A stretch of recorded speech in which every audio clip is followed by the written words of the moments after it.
This was the last recording they ever made, before the tape was found buried deep in the woods. No one knows who buried it, or why it was sealed inside a rusted metal box, wrapped in chains, as if something inside needed to be contained. When the tape was first recovered, its label was smeared with what looked like dried mud. But under the right light, there were fingerprints. Fingertips. Smudged across the plastic, like whoever touched it tried to pull it away at the last moment. The first person who tried to play it said the screen turned black for exactly 13 seconds. Then, he heard breathing. Slow. Close. Like someone was standing behind him, whispering through the static. They shut the TV off, but the sound didn't stop. It kept going, from inside the walls. 3 days later, that same man vanished. And when investigators played the same tape again, his reflection appeared in the corner of the frame. Frozen. Staring. They say the footage changes every time it's played. Faces appear. Voices return. Even time itself shifts, as if the recording remembers every viewer who watches it. This isn't a story about a movie or a myth. This is a record, one that was never supposed to be found. Stay until the end, because what's on the final tape was never meant to be seen. Over the years, countless strange tapes have surfaced online, some dismissed as pranks, others carefully staged hoaxes meant to scare a few people before fading into obscurity. But this one, labeled Record Number 14, Do Not Watch, was different. The footage wasn't found in some attic or junkyard. It was pulled from the wreckage of an old asylum storage facility, its shelves burned, its archives melted into black puddles of plastic. And yet, somehow, this single cassette survived. There was no case. No title card. Only that warning scrawled in red ink that had bled through the label. Whoever wrote it pressed hard enough to tear the paper, as if they were in a hurry. Or terrified. When experts first examined it, they couldn't agree on what it contained. The sound was unstable, the images warped. But as they digitized the tape, something began to change, the computer froze, files rearranged themselves, and a folder appeared that no one created. It was named, Play Me Last. Inside were 3 separate clips, each one more disturbing than the last. In this investigation, we'll uncover every fragment, the footage, the whispers, the faces hidden inside the static. 3 segments. 3 chances to understand what happened to the people who made this recording. And the final one, the last piece of footage on the tape, was recorded after the cameraman vanished. Stay close. Don't look away. Because once this begins, there's no way to tell if the tape stops, or if it just starts recording you. It started with a group of hikers, 3 friends who had gone off-trail near the northern edge of the Belgrave Forest, just a few miles from the ruins of the Ridgeway Asylum. The asylum had been closed for decades. Locals said the walls still held echoes of the patients who never left. No one camped near that place anymore. But that day, the group was drawn by curiosity, by the sight of smoke rising where no fire should have been. When they reached it, they found what looked like the remains of a small cabin. The roof had caved in long ago, the windows boarded from the inside. Every inch of wood was soft with rot. Inside, everything smelled like burnt paper and old film. In the far corner, under a collapsed beam, one of them noticed a box, metal, dented, and locked shut with a rusted chain. They thought it was some old storage container. But when they pried it open, the air that escaped smelled sharp, chemical, and burnt. Like melted plastic. Inside, they found a handheld camcorder, its surface cracked, lens shattered, but the tape was still inside. It shouldn't have been there. The model was from 1999, but the casing was far too clean, like it had never aged. No dust, no decay. Just a faint mark across the side, a print that looked like a thumb dragged in ash. The group took it with them, joking about posting it online, calling it their cursed find. But one of them, the one who carried it out of the woods, later said he felt something strange when he picked it up. He said the metal was cold, too cold, even under the afternoon sun. And when he held it to his ear, he heard something. A hum. A low, steady hum, followed by a single, faint breath. He didn't tell the others. Not until that night, when the power went out in their cabin. Hours later, his friends woke to the sound of the camcorder playing on its own. The screen was cracked, the buttons unresponsive, but the red light flickered anyway. When they finally unplugged it, the sound continued, soft, shallow breathing, coming from inside the speaker, looping endlessly. They didn't stay the night. The next morning, they turned the camcorder over to local authorities. Within days, it was sent to a private archive for further study. The hikers never spoke publicly about what they saw again. One of them moved away. Another stopped answering calls altogether. But before it disappeared into evidence storage, a copy of the footage was made, and that copy, somehow, ended up online. No one knows who uploaded it. The account was deleted before the video even finished processing. But for a few hours, people watched. They saw what the tape showed. And what it recorded back. Would you dare press play on something that warns you not to? Tell me in the comments, would you watch it? The first clip on the tape opens with a man standing inside what looks like a records archive. You can tell by the shelves, rows upon rows of unmarked cassettes, each stacked carelessly under the flicker of half-dead fluorescent lights. The camera shakes slightly, like it's being handheld. The man speaks softly, almost as if he doesn't want to wake something. His name, later discovered through university files, was Elliot Warren, a graduate student researching audio restoration for his thesis. According to reports, this was filmed on the third floor of the abandoned faculty building, a place long stripped of power, yet somehow the lights in his video are still on. Flickering. Buzzing. Fading in and out, as if reacting to his breathing. Elliot begins by explaining his purpose. His voice is calm, a little nervous. He says he's documenting hundreds of lost recordings stored by the university in the early 90s, footage, interviews, patient logs from the asylum across the hill. He wants to preserve what's left before the tapes decay completely. Then, he pauses. His eyes shift toward the shelves. He mentions something unusual. He claims he's been hearing voices on playback. At first, faint whispers embedded beneath the static.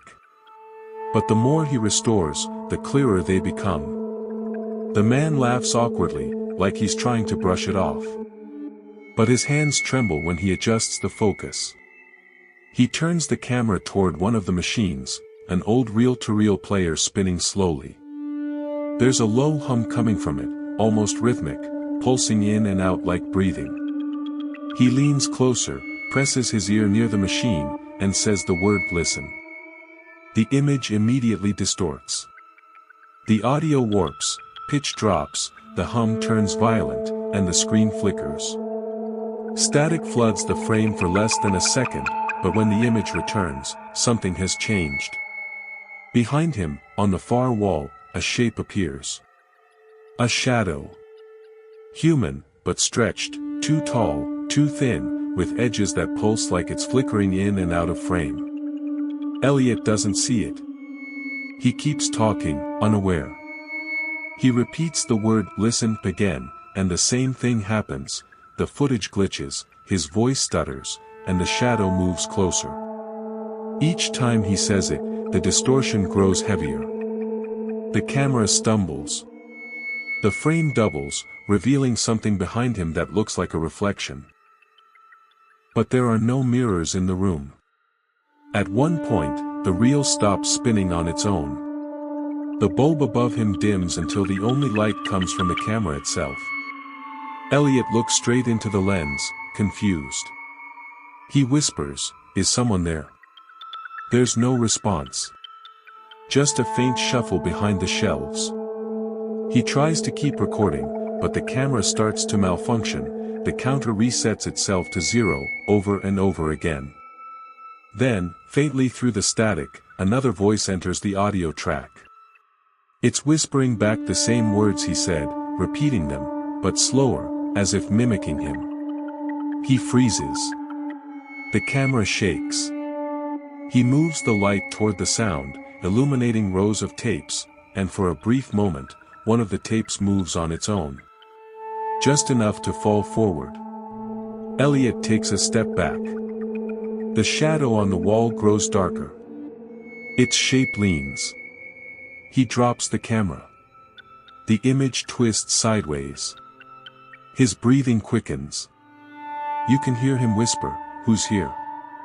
And then, clear as day, something answers, right next to the microphone. "Don't record me."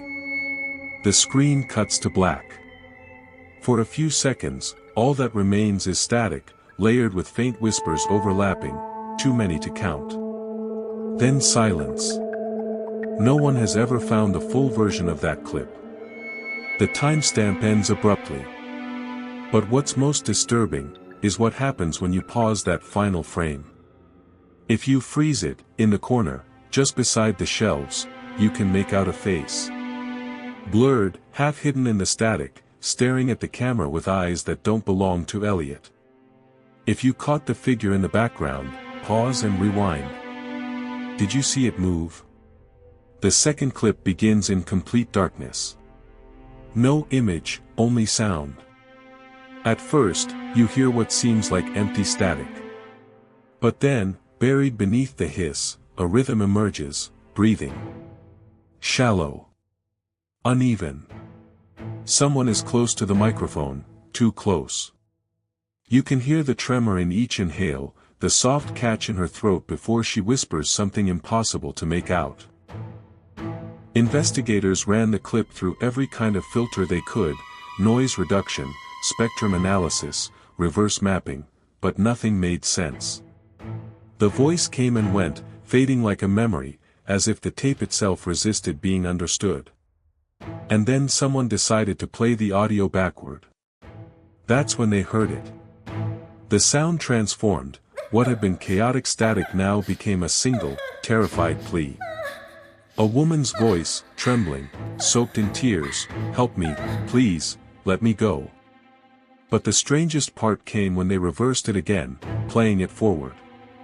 The voice didn't return to gibberish. Instead, a new sentence formed, one that hadn't been there before. A phrase that no one could explain. When looped, slowed, and filtered through the damaged frequency, it spoke 5 distinct words.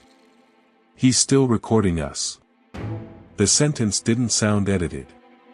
It had depth, echo, and the slight room tone of a real voice captured in real space. And yet, no one was visible in the footage. There was no girl. No microphone in view. Only the dark screen, the timestamp frozen at 2:37 a.m., and that voice bleeding through as if it was whispering from inside the machine. Every playback produced something slightly different, her tone changed, her words bent. Some who listened claimed they could hear sobbing in the background, or the faint scrape of fingernails against metal. Others swore they heard another voice, a man's, layered beneath hers. Deeper, slower, repeating what she said a split second later, like an echo from somewhere beyond the recording. It was as if the tape wasn't capturing sound at all, but replaying memory. The analysts studying the footage began reporting strange effects, migraines, sleep paralysis, and vivid dreams of a woman calling their names. One of them claimed she woke up to find her recorder turned on by itself, the red light flashing in the dark. The sound didn't stay on the screen anymore. It followed them. They described it the same way. The sound wasn't just heard, it felt like it was whispering through your speakers, sliding behind your ears, breathing against the base of your neck. Each time the phrase repeated, the background distortion formed a pattern, like distant footsteps pacing back and forth. The longer it played, the louder it grew, until the static began to stutter in sync with the breathing. And then, silence. A void. Empty, but heavy. The kind of silence that makes your heart race because you know something's listening back. If you're wearing headphones, take them off now. For those who kept listening, a faint whisper appeared in the left channel, almost too soft to notice. A single sentence, nearly lost beneath the hum. "He can hear you now." And then the clip ends. No one ever identified the girl's voice. Some said it matched an old missing persons case from 1987, Emily Cross, a student who disappeared while cataloging asylum audio logs. Others believe the voice never belonged to anyone living. When the footage was recovered, the original file corrupted itself the moment someone tried to rename it. Every copy ended with the same error message. Audio still active. Even when nothing was playing. The third and final segment begins with a shaky image, grainy, colorless. The camera light barely illuminates more than a few feet ahead. You can hear his breathing, uneven, quick, but he's trying to stay quiet. The timestamp on the screen reads 3:11 a.m. The footage shows a narrow tunnel carved beneath the asylum. Old pipes line the walls, dripping water that lands in rust-colored puddles. The echo stretches unnaturally long, looping back as though something is repeating the sound. Each step crunches on broken glass. The camera tilts toward the ground, revealing black stains seeping across the floor. Then, for the first time, we hear the man speak. His voice is whisper-thin, almost trembling. "I found it. I found the source of the voices. They're coming from the old records." He turns the camera toward a heavy metal door. It's bolted shut from the outside. Scratched into the paint are words that look etched by fingernails, "Keep it quiet." He forces the door open. The hinges wail, the noise echoing down the tunnel until it fades into a deep rumble. Inside, rows of metal shelves stretch into darkness. Each shelf holds stacks of reels and cassette boxes, all unmarked except for a single number written in chalk on the end, 14. The air hums with interference. Every few seconds, static washes through the screen, bending his outline, blurring the edges of his body. He moves deeper into the room. The closer he gets to the center, the louder the whispering becomes. Hundreds of overlapping voices, faint but distinct, some crying, others murmuring, all speaking in the same slow rhythm.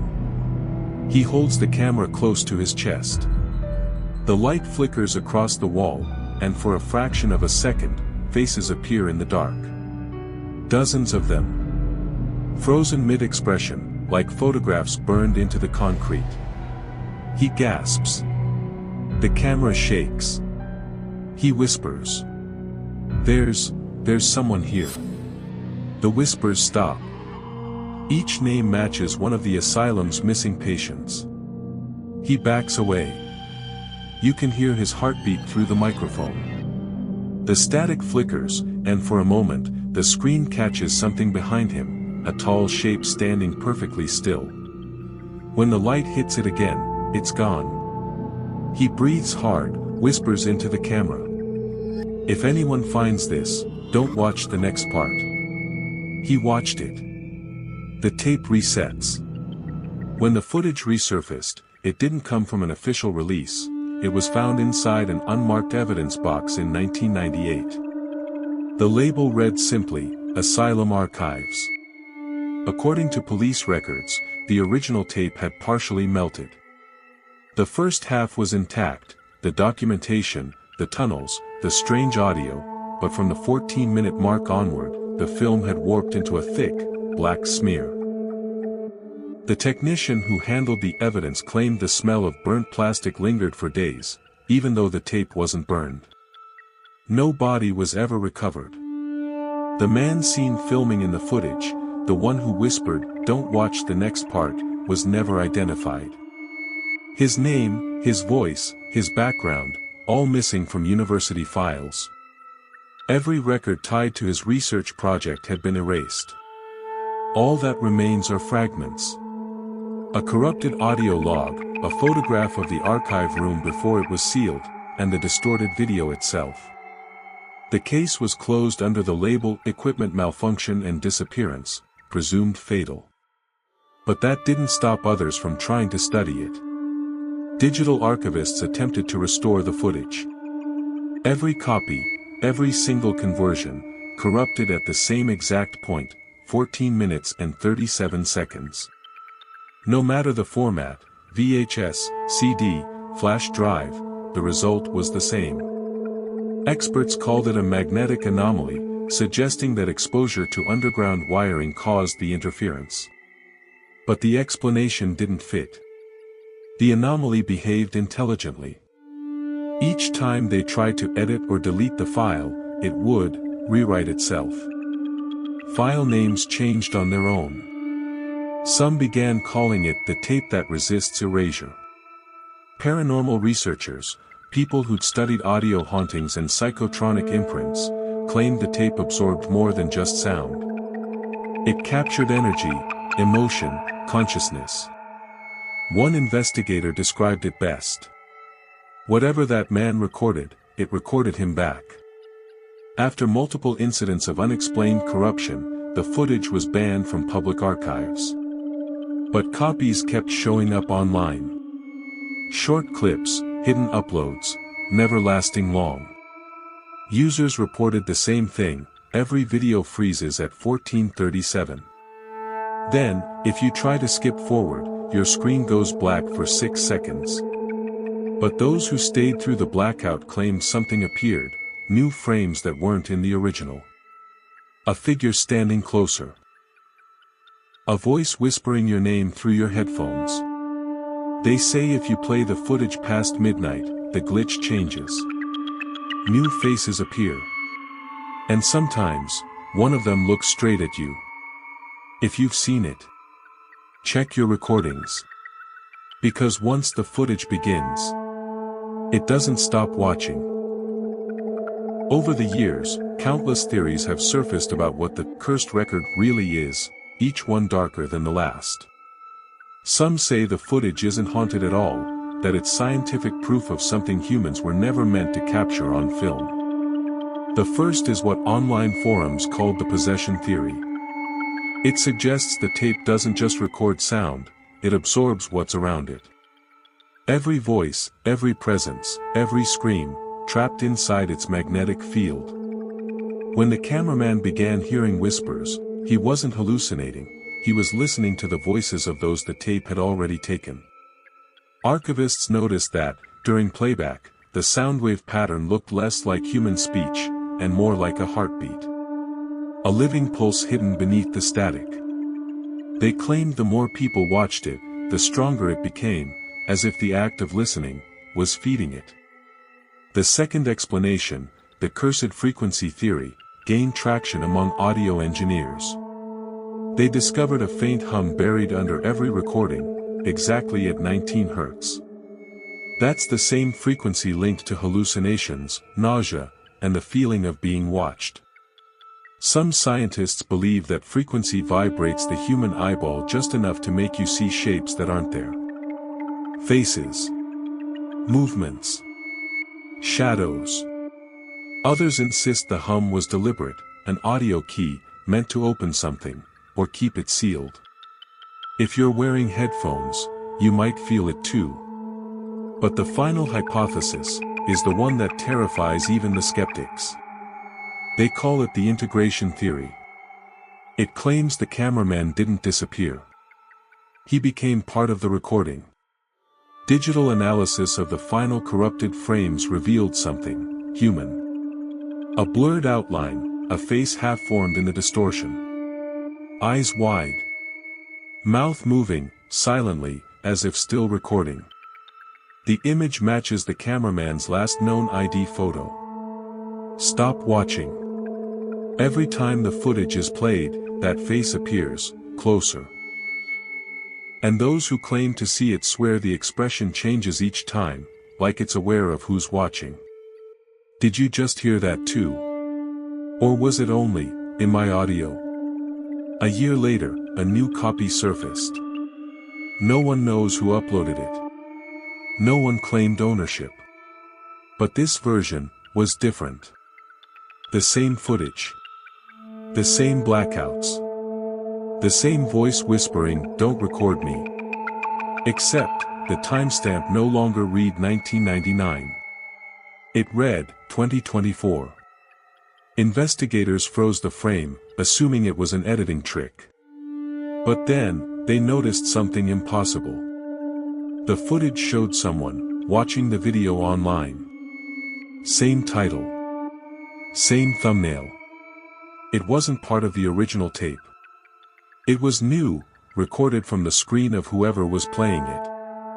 And when the screen panned slightly, you could see the reflection on the laptop. Not the cameraman. Not the girl's voice. Someone else. Watching.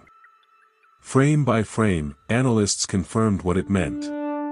Every time someone plays the footage, the tape begins recording again. But not what's in front of it, what's behind it. The viewer. You. The record doesn't just replay. It rewrites. It remembers. And every new viewer becomes another recording. If you've watched this far, check the timestamp on your screen. If this video suddenly stops, or your screen freezes, don't wait to see what happens next. Turn it off. Because that means, it's recording again. Some say every play creates a new version. Each one, a little different. Each one, a little closer. Before this footage disappears. Remember, what's lost doesn't always stay buried. Subscribe. Before the next cursed footage surfaces. It's still recording.